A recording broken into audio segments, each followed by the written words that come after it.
Welcome back to the last three chapters of the bet. We're going to read chapters 8, 9, and 10 today. Chapter 8 is called Father and Son, and I want you to think about why this chapter is called Father and Son. Chapter 8. Penny Penny, excuse me. Penny Penny was epic. It was one of the most popular places in the city. Adults loved it. It was like going back in time. Kids loved it. The place was hip. Retro was in. Some games only cost a penny to play. It was a win-win. Marlin and Steve went there a lot. $5 could last all day. Two games were favorites, Galaga and Tempest. The two played there for an hour. They had fun. Before they left, they played Asteroids. Beat me? Marlin's dad said. No way. I was a kid once. This was my jam. We'll see, Marlin said, grinning. The game was easy for Marlin. Players just had to shoot the asteroids. The space rocks had to be destroyed. Maybe his dad had a good one. Maybe his dad had been good once.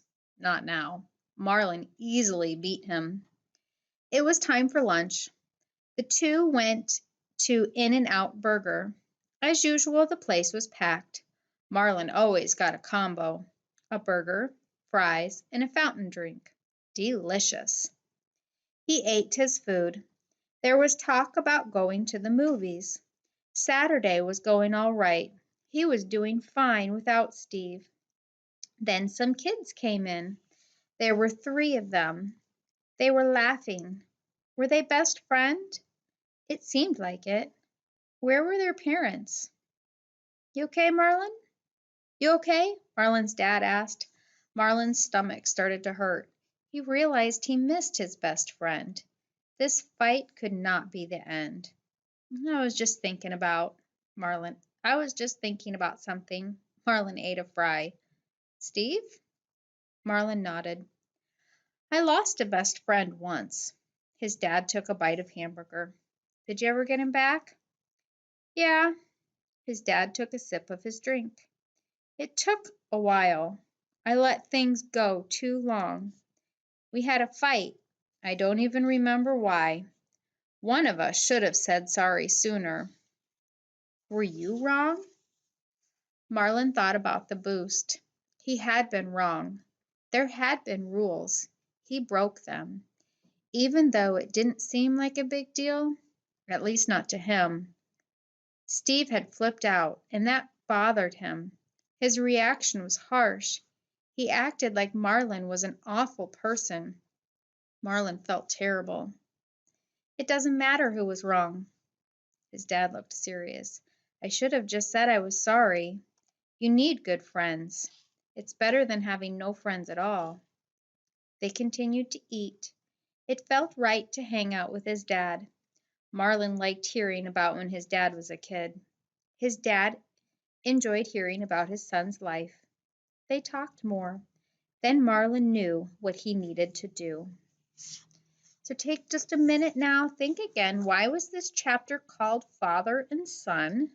Think about what the two did together in this chapter and what we learned about the two of them. You can go onto your Canvas page and answer that now, and then we will start chapter 9. Chapter 9 is called Apology. And again, I want you to think about why this chapter is called Apology. I bet you already have a prediction about what Marlin might do in a chapter that's called Apology. So chapter 9. Steve's family went to church on Sundays. Marlin's family did too, but they went to different churches. It was early afternoon.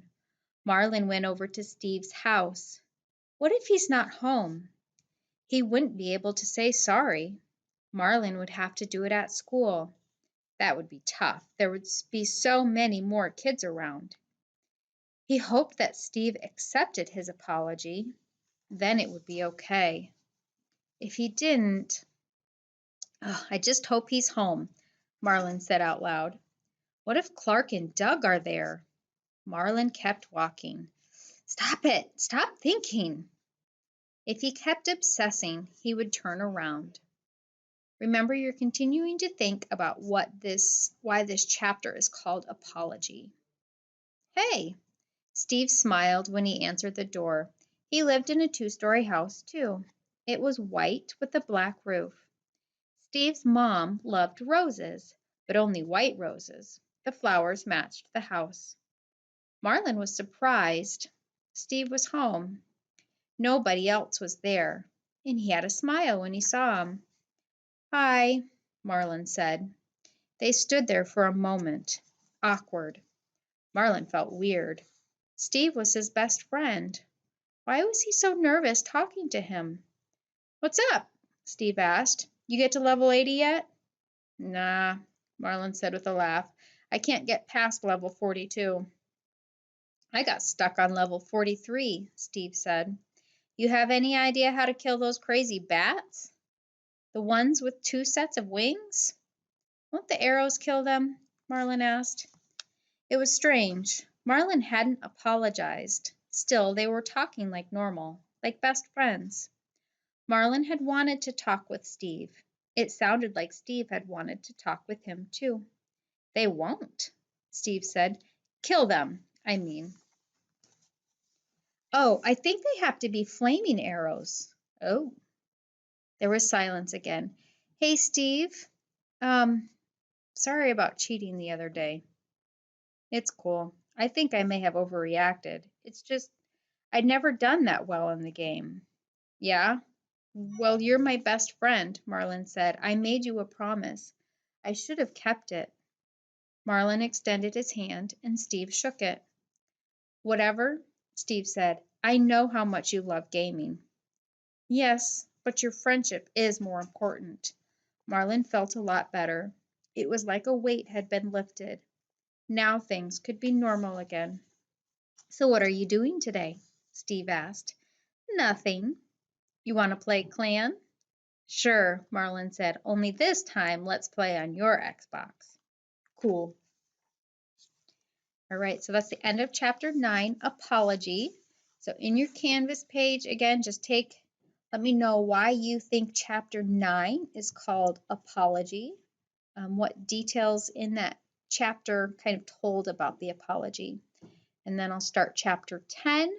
We will not have a Canvas question on chapter 10. This one's a short one, and it just kind of finishes up the book. It's called Friendship 1, Gaming 0. And if you think of this title as kind of like a scoreboard, like between two teams, friendship gets 1 point and gaming gets 0 point. Continue to think about why this chapter has this title, even though you don't have to put something in the Canvas page. Chapter 10, Friendship 1, Gaming 0. "Dude," Steve said excitedly, "I can't believe you beat them." They were playing in Steve's bedroom. There were a lot of books. Many were about nature. There were outdoor guides, too. Steve loved camping. He also had a lot of video games, but Marlin had more. Their game had been good. It was back and forth all the way. It was Marlin's last chance. He was on level 31. That's where Steve had ended up. He had no players left. Marlin didn't care if he won today. He was just happy. Now he had his best friend back. His player climbed a castle wall. The top king suddenly appeared. "Najora!" "Whoa!" the two boys said. Najora normally came out at the end, but there had been a game update. The king could now appear at any level. "You're not even close to 99, Steve said. Marlin quickly fired a flaming arrow. It hit the king in the chest. "Ah!" Norja screamed. Then he disappeared. "Did you just beat King Norja?" Steve asked. "I think," Marlin said cautiously. "Maybe he's just hurt. We still have to fight him later." Marlin normally would have yelled. He would have bragged. Beating the king was awesome. But not today.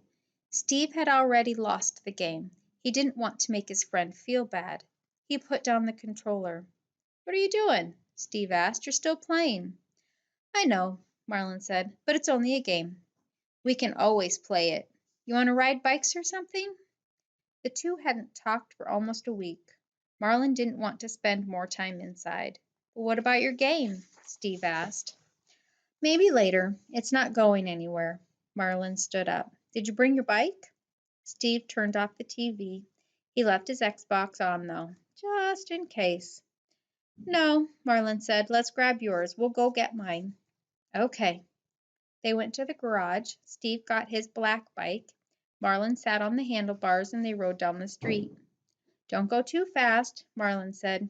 "You scared?" Steve laughed. He sped up a little. "No," Marlin lied. "You want to stop at REI now?" Steve asked. "It's on our way to your house." REI was Steve's favorite store. It sold outdoor stuff. Steve could spend hours there. He loved to plan his camping trips. "Sure," Marlin said. "Let's call Doug. He might want to go too." He took out his cell phone. Doug lived nearby.